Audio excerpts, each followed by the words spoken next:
Hello दोस्तों, स्वागत है आपका जीके प्रैक्टिस सेंटर में। फ्रेंड्स, आज के इस वीडियो में बीपीएससी टीआरई 3.0 का जो री एग्ज़ाम हुआ है उसके बारे में डिस्कस करने वाले कि आपका जो 6 to 8 का जो एग्ज़ाम हुआ है उसमें आपका जो कट ऑफ है यानी सेफ़ स्कोर है वो कितना रह सकता है।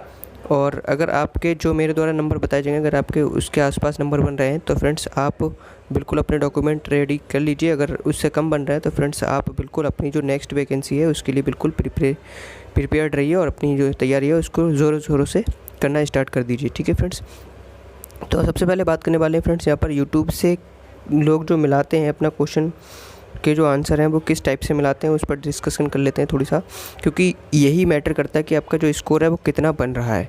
ठीक है, कुछ लोग ऐसे होते हैं कि यूट्यूब से मिलाए तो कोई इतना भी स्कोर बन रहा है और जब ऑफिशियल आंसर की आती है तो धड़ाम से वहाँ पर आपका स्कोर कम से कम 10 नंबर नीचे चला जाता है। तो फ्रेंड्स ऐसा नहीं होता है। ठीक है, जनरली क्या होता है, जो भी कैंडिडेट जो हैं वो अपना स्कोर मतलब जो है यूट्यूब से कैसे मिलाते हैं कि मान लीजिए आपने पहला क्वेश्चन मिलाया, सही है, ठीक है, टिक कर दिया। जो भी आप जिस भी टीचर से मिला रहे हैं उसने सही बताया तो आपने सही कर लिया।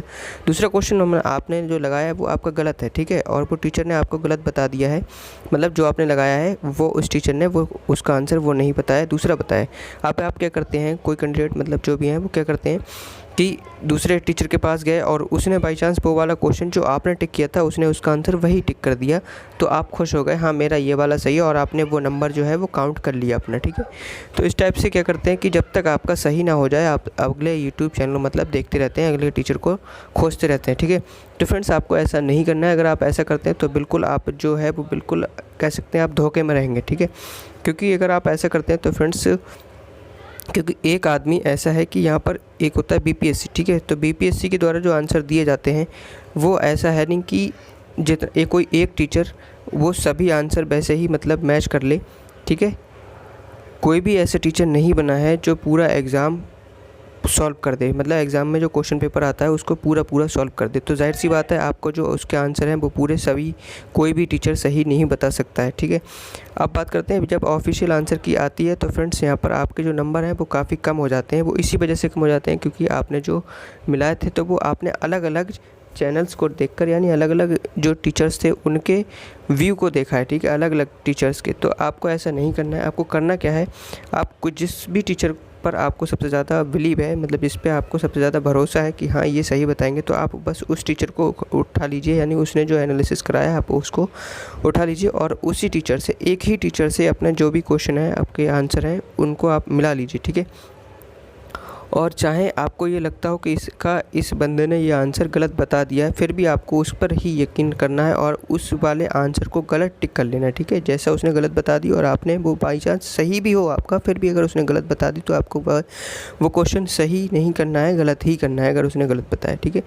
तो ऐसा करने पर अगर आप एक ही टीचर के थ्रू बजाते हैं, ठीक है, अगर आप एक ही टीचर से अपना आंसर मैच करते हैं तो फ्रेंड्स आपका जो ऑफिशियल आंसर की आएगी तो उसमें आपको ज़्यादा डिफरेंस देखने के लिए नहीं मिलेगा। ज़्यादा से ज़्यादा अगर देखने के लिए मिलेगा तो आपको 1 से 2 नंबर का, बस इससे ज़्यादा आपको डिफरेंस ऑफिशियल आंसर की और जो आपने यूट्यूब से आंसर की मिलाई है उससे आपको ज़्यादा डिफरेंस देखने के लिए नहीं मिलेगा। तो फ्रेंड्स अगर अभी तक आपने जो भी स्कोर चेक किया है, अगर आपने ऐसा किया है कि कई टीचरों से मिलाया है तो फ्रेंड्स आप उसको नेगलेक्ट कर दें और जो मैंने बताया कि आप सिर्फ़ और सिर्फ एक टीचर से मैच करें। ठीक है, चाहे वह गलत बताए चाहे सही बताए, आपको सिर्फ़ और सिर्फ एक टीचर से ही मैच करना है। उसके बाद आपका जो स्कोर बनता है आपको वो अपना रियल स्कोर मानना है। ठीक है, तो फ्रेंड्स इसी को यहाँ पर बेस मानते हुए हमने जो एक टीचर से मिलाया है उसको बेस मानते हुए हम आपको कट ऑफ जो है वो प्रिडिक्ट करने वाले हैं। एक प्रिडिक्शन है ये फ्रेंड्स और कुछ नहीं है। ठीक है, ऐसा नहीं कि मैं आपको जो बता दूंगा कि सेम वही जाएगी। ठीक है, एक अंदाज़ा है कि हाँ इसके आसपास ही कट ऑफ रहेगा और वो रहेगा भी, चाहे आप देख लेना जब ऑफिशियल आंसर किया आएगा तब। ओके फ्रेंड्स, तो चलिए हम देखते हैं यहाँ पर। तो फ्रेंड्स आज हम 6 to 8 का जो एग्ज़ाम हुआ है बीपीएससी का टीआरई 3.0 का, तो उसमें हम जनरल कैटेगरी की बात करेंगे, सिर्फ़ और सिर्फ जनरल कैटेगरी की मेल की बात करेंगे। ठीक है, बाकी जो भी रिजर्व कैटेगरी के हैं कैंडिडेट वो अपना मार्क्स 10 नंबर कम कर लेंगे। ठीक है, जो भी रिजर्व कैटेगरी है उसके हिसाब से आप 10 नंबर कम कर लेंगे जनरल से।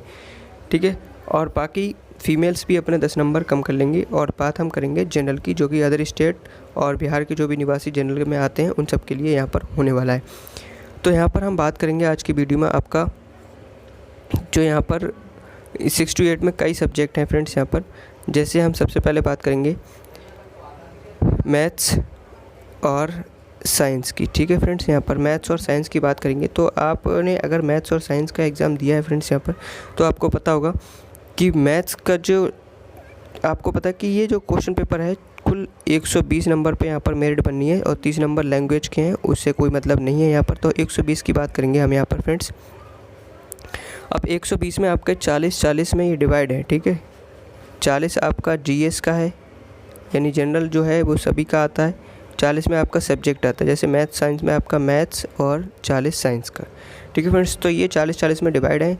तो अगर हम बात करें यहाँ पर कोई भी जो कैंडिडेट होते हैं जैसे मैथ्स और साइंस वाले, तो उनका जो जीएस का लेवल होता है जो थोड़ा मतलब वो थोड़ा सा कह सकते हैं उनका कमज़ोर होता है, वीक होता है, वीक पोर्शन होता है। ठीक है, तो यहाँ पर अगर हम 40 में से कितने भी कम माने तो फ्रेंड्स यहाँ पर आपको यहाँ पर 20 से 22 नंबर तो लाना ही चाहिए। ठीक है, तो 22 नंबर हम मान ले रहे हैं यहाँ पर, आपके 22 नंबर यहाँ पर आना चाहिए 40 में से। ठीक है, और यहाँ पर आपका 40 जो आपका मैथ्स का है। ठीक है, मैथ्स में यहाँ पर इस बार आपके क्या कह सकते हैं 2 से 3 क्वेश्चन ऐसे थे जो मतलब आपने अगर पढ़े होंगे तभी आप कर पाएंगे, अदरवाइज़ नहीं कर पाएंगे। जैसे वो रेशियो वाला था, रेशियो वाला जिसमें वो अनुपात विभाजन वाला सूत्र था, जिसमें लग रहा था वही 3:7 में है, तो उसमें कितने खंड होंगे, कितने खंडों में विभाजित होगा, इस टाइप का। तो इसका सॉल्यूशन बहुत इजी था, इनको 7 और 10 कर देंगे, मतलब 7 और 3 कर देंगे 10 हो जाएगा। लेकिन जिसने पढ़ा होगा वही इसको सही कर सकता है, अदरवाइज़ नहीं कर सकते। ठीक है, तो 2 से 3 क्वेश्चन ऐसे थे जो आपको मतलब जब आपने पढ़े होंगे तभी आप कर पाएंगे, अदरवाइज़ नहीं कर पाएंगे। तो यहाँ पर मान सकते हैं आप 40 में से कम से कम अगर आप लाते हैं तो फ्रेंड्स यहाँ पर आप 34 तो लाना ही चाहिए आपको, 34। ठीक है, 40 में से 34 आपको लाना ही चाहिए, तभी आप सिलेक्शन के करीब पहुंच पाएंगे। और साइंस की बात करें तो फ्रेंड्स यहाँ पर साइंस में भी आपको 40 में से कम से कम। ठीक है फ्रेंड्स, 40 में से आपको कम से कम यहाँ पर 30 नंबर तो लाना ही होंगे। ठीक है फ्रेंड्स, तो 30 अगर यहाँ पर आप लाते हैं, ठीक है, तो आप कितने हो जाते हैं, जोड़ लेंगे 4 2 6 और 6 2 8। ठीक है, यानी कुल मिलाकर हमने देखा कि 86 नंबर आपके बैठ रहे हैं। ठीक है, 86 नंबर। तो फ्रेंड्स यहाँ पर अगर हमने बात की कि 22 किस में होंगे और 34 होंगे और फिर 30 होंगे। ठीक है, ये था जीएस में, ये था मैथ्स में और ये था साइंस में। तो फ्रेंड्स अगर आपके ऐसे बन रहे हैं, ठीक है, तो आप मान सकते हैं कि आप दौड़ में हैं। ठीक है, क्योंकि फ्रेंड्स यहाँ पर अगर हम कट ऑफ की बात कर लें कि आपका जो कट ऑफ है किसके बीच रहने वाला है, तो फ्रेंड्स आप मानकर चलें आपका जो कट ऑफ है वो इसके बीच ही रहेगा। ठीक है, ये बात ध्यान रखेंगे आप, आपका जो कट ऑफ है वो इसके बीच रहेगा। ठीक है फ्रेंड्स, 88 से 92 के बीच ही आपका कट ऑफ रहेगा, इस बात को आप जान लें। आप इसको स्क्रीनशॉट लेकर रख सकते हैं, आपका जो कट ऑफ है 88 से 92 के बीच ही रहेगा, कुछ प्लस माइनस नहीं करना है आपको। जो भी है इसमें आपको रेंज दे दी गई है 88 से 92 बस। आपका 89 भी हो सकता है, 90 भी हो सकता है, 91 भी हो सकता है, 92 भी हो सकता है और 88 भी रह सकता है। ठीक है, तो बात की हमने अभी 86। ठीक है, तो 86 का फ्रेंड्स यहाँ पर यह है कि हमने बताया था कि 22। ठीक है, तो 22 ऐसा भी नहीं कि आप 22 ही करेंगे, 24 भी कर सकते हैं। ठीक है, मैथ्स में 35 भी कर सकते हैं। ठीक है, और साइंस में आप 33 भी कर सकते हैं। तो फ्रेंड्स इसके हिसाब से अगर हम देखें 5 4 9 3 12 और 3 3 6 3 9। ठीक है, तो ये 92 स्कोर बन जाएगा। तो इसका समझिए मतलब फ्रेंड्स यहाँ पर आप देख सकते हैं कि 24 नंबर आपको जीएस में लाना है, 35 मैथ्स में लाना है और 33 यहाँ पर आपको साइंस में लाना है, तभी आप यहाँ पर ये कट ऑफ क्लियर कर पाएंगे, यानी आप सिलेक्शन ले सकते हैं। क्योंकि यहाँ पर जो मैथ्स का लेवल था इस बार वो कह सकते हैं थोड़ा सा ईजी पेपर था फ्रेंड्स। ठीक है, ईजी था थोड़ा सा और साइंस भी ईजी ही था। ठीक है, तो फ्रेंड्स अगर आपका स्कोर इतने बीच में है, ठीक है, मतलब इतना बन रहा है, अगर आपका 88 से कह सकते हैं 87 86 है, तब भी आप टेंशन ना लें, आप वेट करें।